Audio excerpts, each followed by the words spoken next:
Hello friends, आप सबका हमारे YouTube channel MKS study world में स्वागत है। जैसे कि आप लोग जानते हैं कि कक्षा 8 का जो पाठ दूसरा है उसका पहला और दूसरा वीडियो आप लोगों को प्रोवाइड कर दिया गया। तो हमको जहाँ तक उम्मीद है कि आप लोग इस वीडियो को अगर देख रहे हैं तो आप लोग उस वीडियो को देख लिए होंगे। अगर नहीं देखें तो जाकर के पहले प्ले लिस्ट में वो वीडियो डाला गया है, आप लोग उसे देख लें, उसके बाद से इस वीडियो को देखें ताकि आप लोगों को पीछे वाली जो घटना है वो भी जान सकें। ठीक है, चलिए हम लोग देखते हैं इस घटना को। आप लोगों को यहाँ तक कल छोड़े थे, ठीक है, कहाँ तक? प्लासी का युद्ध तक। और इसके बारे में कुछ चर्चा भी किया था कि जो प्लासी का युद्ध था क्यों हुआ था, किसके कारण से हुआ था, कौन जीता था, कौन हारा था, किसके किसके बीच हुआ था। ठीक है, चलिए देखिए, जो प्लासी का युद्ध था यह हुआ था सन 1757 ईस्वी में। ठीक है, प्लासी का युद्ध सन 1757 ईस्वी में किसके किसके बीच हुआ था? अंग्रेज और भारतीयों के बीच। इसमें अंग्रेजों की तरफ से लॉर्ड क्लाइव था, भारत की तरफ से कौन था? सिराजुद्दौला था। इसमें सिराजुद्दौला हार गया था। देखिए, स्थान कौन था? प्लासी का मैदान। जो स्थान था वो प्लासी के मैदान के स्थान पे हुआ था, इसीलिए इसका नाम रखा गया प्लासी का युद्ध। उसके बाद देखिए, इसमें बहुत से पॉइंट लिखे हम आप लोग के लिए नोट किए हैं। आप लोग भी, हमको जहाँ तक उम्मीद है कि नोटबुक लेकर बैठे होंगे और ये सब नोट करते चलिएगा हमारे साथ। देखिए, जो सेनापति था वो था मीर जाफर। ठीक है, और यही विश्वासघात किया था। सब जो ये युद्ध है इसका सबसे बड़ा श्रेय इसी को जाता है, मीर जाफर को। देखिए, जो मीर जाफर था इसके और भी सहयोगी थे जो चाहते थे, यानी खास करके जो मीर जाफर था ये चाहता था ना कि हम बंगाल का नवाब बने। ठीक है, और उसकी यह जो मानसा थी वो अकेले पूरा नहीं हो सकती थी। तो इसीलिए उन्होंने क्या किया ना कि कुछ भारतीय लोगों को अपने समर्थन में लेकर के, और जितने भी सैनिक थे उन सब के, ठीक है, ये लेकर के जब युद्ध मैदान में या युद्ध क्षेत्र में पहुंचा, तब क्या हुआ ना कि जैसे कि सिराजुद्दौला जब इसे युद्ध करने के लिए बोला तो ये जो मीर जाफर था यह निष्क्रिय कहने का मतलब कि किसी भी प्रकार के एक्शन रिएक्शन नहीं दिखाया और वो वहीं पे चुपचाप वैसे ही खड़ा रहा। तब इसका क्या हुआ ना कि जो सिराजुद्दौला था इसको आभास हो गया था कि हमारे साथ विश्वासघात हुआ है। और हुआ क्या, वो युद्ध भूमि छोड़ करके और कहीं अन्यत्र भाग गया। ठीक है, बाद में क्या हुआ कि जो सिराजुद्दौला था उसे पकड़ लिया गया, गिरफ्तार कर लिया गया, बंदी बनाया गया। कुछ दिनों को जेल में रखने के बाद जो ये मीर जाफर था इसी के पुत्र द्वारा उसकी हत्या कर दी गई। और हत्या के बाद क्या हुआ ना कि बंगाल का नवाब किसे बनाया गया? मीर जाफर को।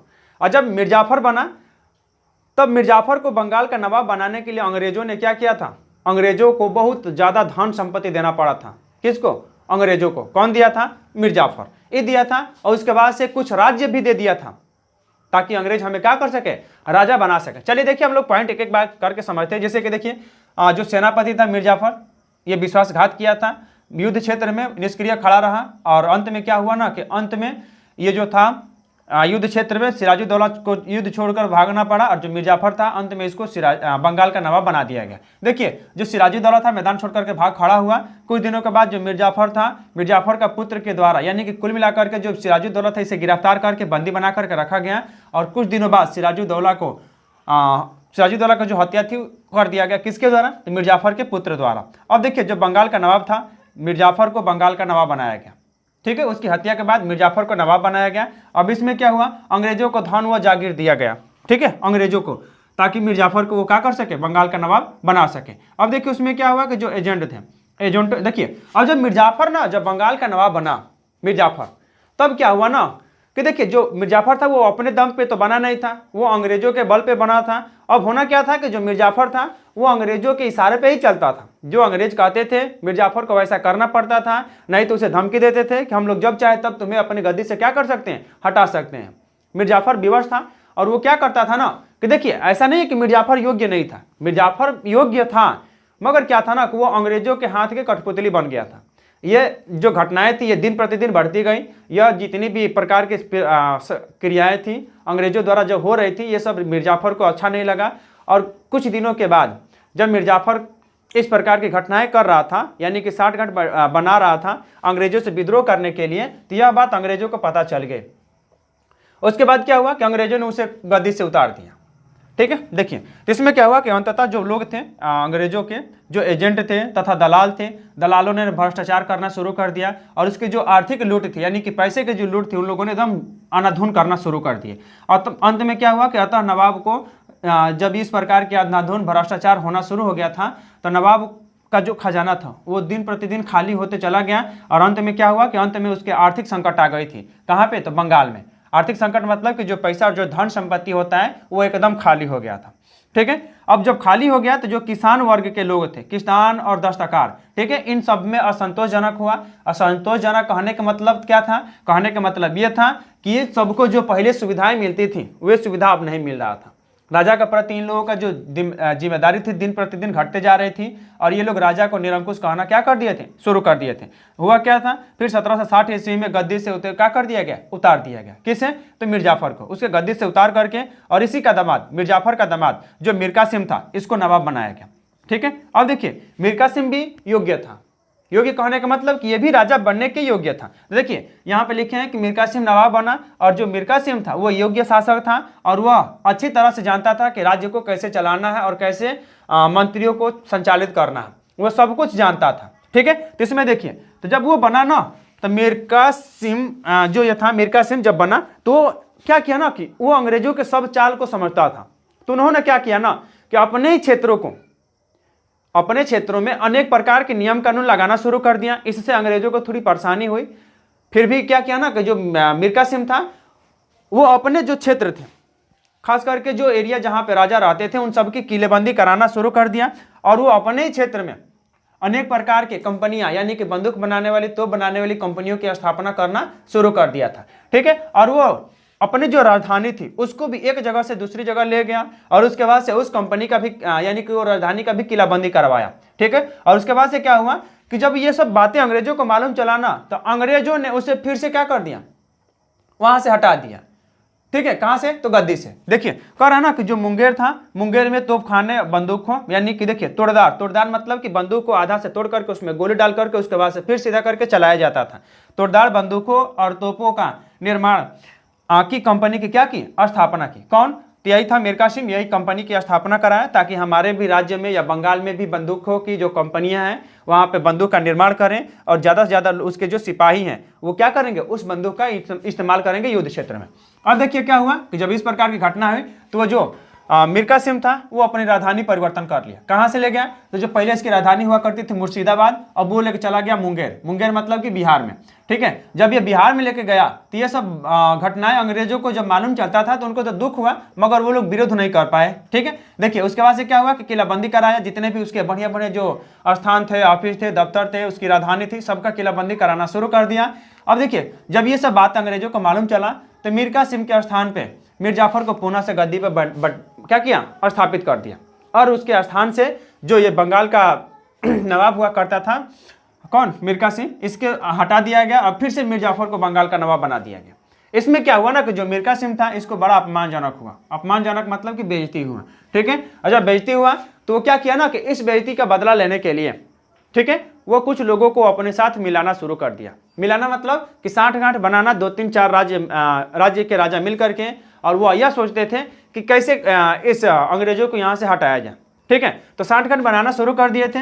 तो जब ये संघर्ष, देखिए कह रहा है कि संघर्ष था, मिर्जाफर को क्या कर दिया गया? हटाया गया। उसमें क्या हुआ ना कि जो संघर्ष कहने का मतलब कि जब मिर्जाफर को हटाया गया तो अंग्रेजों और मिर्जाफरों के बीच में एक थोड़ी सी झड़प हुई थी, जिसमें मिर्जाफर थोड़ा हार गया था और अवध में मतलब कि जाकर के शरण लिया था। ठीक है। जब मिर्जाफर जाकर अवध में शरण लिया तो उस समय अवध के जो राजा थे शुजाउद्दौला थे। ठीक है। तो शुजाउद्दौला, उसके बाद से जो बंगाल के ये जो था मिर्जाफर, उसके बाद से जो शाह आलम द्वितीय थे, खास करके उस समय ना ये क्या कहते हैं, मुगल बादशाह थे। ठीक है। ये भारत में शासन कर रहे थे मगर इनकी बात को कोई ज़्यादा वैल्यू देता नहीं था। ठीक है। तो ये तीनों मिल करके अंग्रेजों के खिलाफ युद्ध करने की साठगांठ बना लिए थे। ठीक है। कि हम लोग अंग्रेजों से क्या करेंगे? युद्ध करेंगे और अंग्रेजों को बुरी तरह से युद्ध में हराएंगे। ठीक है। जब ये खबर अंग्रेजों को मालूम चली तो उन तीनों के और अंग्रेजों के बीच में एक युद्ध हुआ। ठीक है। वो युद्ध आगे मिलेगा भी। तो देखिए अवध के नवाब शुजाउद्दौला और उसके बाद से मुगल बादशाह कौन? शाह आलम द्वितीय। उसके बाद से अंग्रेजों के विरुद्ध एक संगठन बना लिया ताकि हम सबको अंग्रेजों के विरुद्ध क्या करना है? लड़ना है। तीनों ने अपनी अपनी सेनाएं जुटाई और बक्सर नामक मैदान में इन लोगों ने अपनी सेना लेकर के आए। ठीक है। बक्सर नामक जो क्या था, मैदान था, वहां पे तीनों की सेनाएं आमने सामने हुई और युद्ध क्या हुआ? प्रारंभ हुआ। यह युद्ध अब देखिए, तो आप लोगों को बताए थे प्लासी का युद्ध। तो प्लासी का युद्ध ये याद रखिएगा 1757 में, और उसके बाद हुआ था बक्सर का युद्ध 1764 ईस्वी में। तो देखिए जो बक्सर का युद्ध था सन 1764 ईस्वी में हुआ था, किसके बीच? तो देखिए यहाँ पे था मीर कासिम उसके बाद से सुजाउद्दौला, शाह आलम द्वितीय, ये तीनों, और उसके बाद से अंग्रेजी सेना उधर से थी। ठीक है, देखिए तो जो बक्सर नामक स्थान मैदान था, यहीं पे ये भीषण युद्ध हुआ। तीनों की सेना यानी कि संयुक्त सेना थी, मिर कासिम, सुजाउद्दौला और शाह आलम द्वितीय, इन तीनों की सेनाओं ने मिल करके अंग्रेजों की सेनाओं से लड़े। जब अंग्रेजों की सेनाओं से लड़े ना, तो इसका अंजाम क्या हुआ? अंजाम यही हुआ कि भारतीय सेना हार गए, ये तीनों लोग सम्मिलित रूप से हार गए और अंग्रेज जीत गए। तो जब जीत गए तो इसका अंजाम क्या था? अंजाम यही हुआ कि इन दोनों को, केवल अंग्रेज इतना ही नहीं चाहते थे कि वो हार जाए, अब इन तीनों के बीच, खास करके ये जो अवध के नवाब थे, इनके बीच इन लोगों ने संधि किया। कौन से संधि? इलाहाबाद की संधि। उस संधि में क्या था? उस संधि में बहुत कुछ था। देखिए ये दो संधियां हुई थी। तो देखिए अंग्रेजों की जीत हुई और इसमें इलाहाबाद की संधि। ठीक है, इलाहाबाद की संधि। तो उसी समय दो संधि हुआ था, दो संधि। कौन कौन सा? एक 12 अगस्त 1965 को, 1765, और एक 16 अगस्त। ठीक है, तो 12 अगस्त 1765 और 16 अगस्त 1765 को, ये दोनों क्षेत्र अवध में पड़ता था। ठीक है, इलाहाबाद आप लोग जानते हैं कि उत्तर प्रदेश में अभी फिलहाल में एरिया है, जिसे हम लोग प्रयागराज के नाम से जानते हैं। तो वो जो क्षेत्र था ना, उस समय यहीं पे बक्सर के युद्ध के बाद संधि हुआ था। और ये संधि कितने हुए थे? दो, एक 12 अगस्त को और एक 16 अगस्त को। सन क्या था? सन 1765।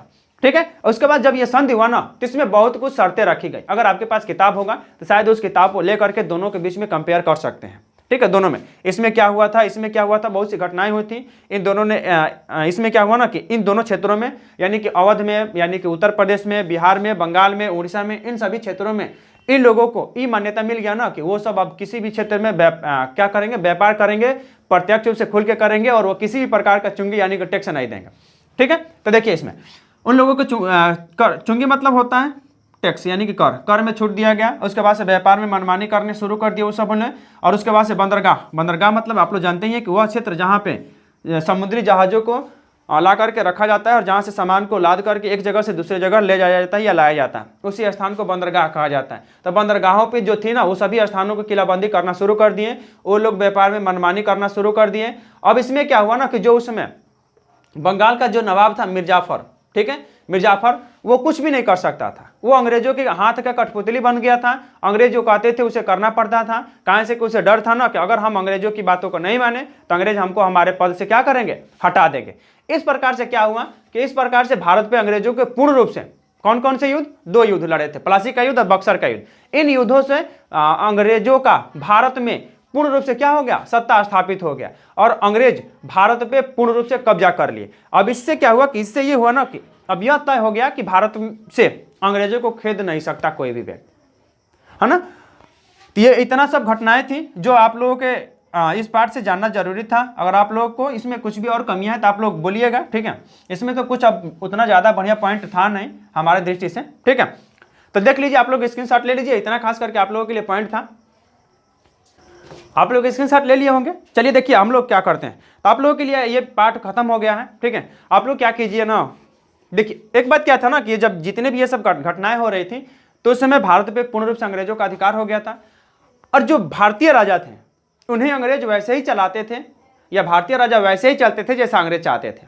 ठीक है, इस तरह से भारत पे पूर्ण रूप से अंग्रेजों का अधिकार हो गया।